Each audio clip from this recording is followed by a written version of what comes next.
This is Austin Liti Limits, where authors talk to authors about books and the craft of storytelling. Sponsored by Blue Ink Review, because typing the end is just the beginning. Find out more at blueinkreview.com.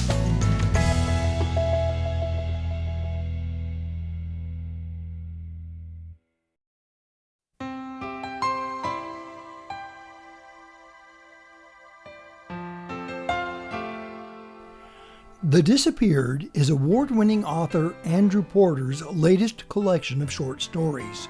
It traces the threads of loss and displacement running through all our lives.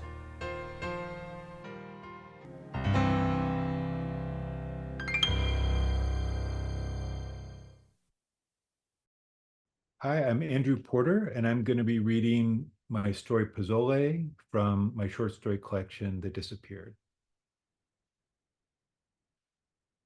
Pozole. That winter, I went there every single day for lunch and ordered the same thing, pozole. I was 43 years old. My second child had just been born.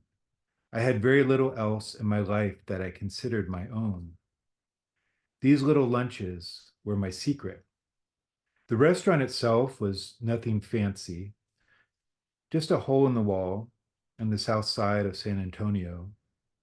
During the lunch hour, it was mostly empty, but those in the know knew. They knew about the soup, and there were several like myself who went there regularly just for the pozole. We'd sit at the far end of the bar by ourselves, solemn as parishioners, eating our soup, never once looking at each other, certainly never talking. When we finished, we'd pay our checks and leave. It got to the point where I didn't even have to order anymore. The bartenders knew me, and they knew why I was there. When they saw me appear at the end of the bar, they'd simply smile, nod, and put in my order. A few minutes later, I'd be presented with a fresh bowl of pozole soup. In the world outside of this restaurant, my life was chaos. With 2 young children at home, my wife and I rarely slept, rarely even spoke to each other anymore. But when I was here in this restaurant, all of that was gone. I had my 45 minutes alone with my soup and my newspaper, and every once in a while, a glass of wine.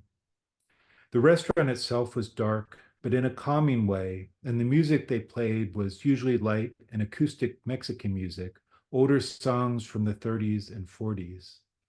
The clientele was mostly older too, or so it seemed, people who had probably been coming to this place for 20 or 30 years.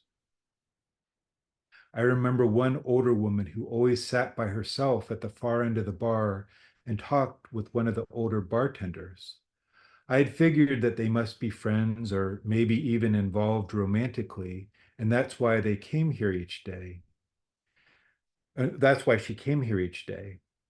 But then that bartender was fired or stopped working there, and I realized my mistake. It hadn't been about the companionship at all. Like the rest of us, she'd only been coming for the soup. Anyway, at some point, I can't remember why, my schedule changed and I had to give up my lunches for a while. When I returned a couple of months later, the restaurant looked different. The lighting was brighter and the walls had been painted beige. Also, all of the old photographs behind the bar had been removed. I asked the bartender what had happened, and he shrugged and said, "New ownership." I then looked at the menu and saw that this too had been changed. It was glossy now and much more colorful, and under soups, it only said tortilla.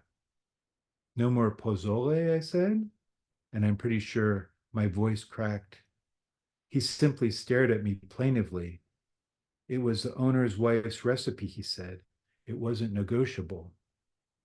The restaurant was much livelier than usual, and I could tell that business had probably picked up since the change, but still, something was missing too. The old clientele was no longer there, the diehards at the far end of the bar. ladling soup into their mouths. Where are they gone? Is there another place? I began. I mean, do you know? But then I stopped myself because both of us knew that there was no other place in the city where I would find a bowl of pozole soup like that.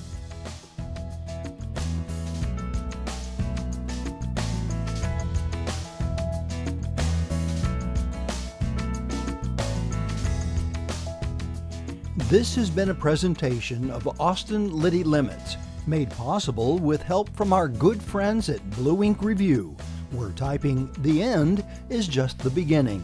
Find out more at blueinkreview.com.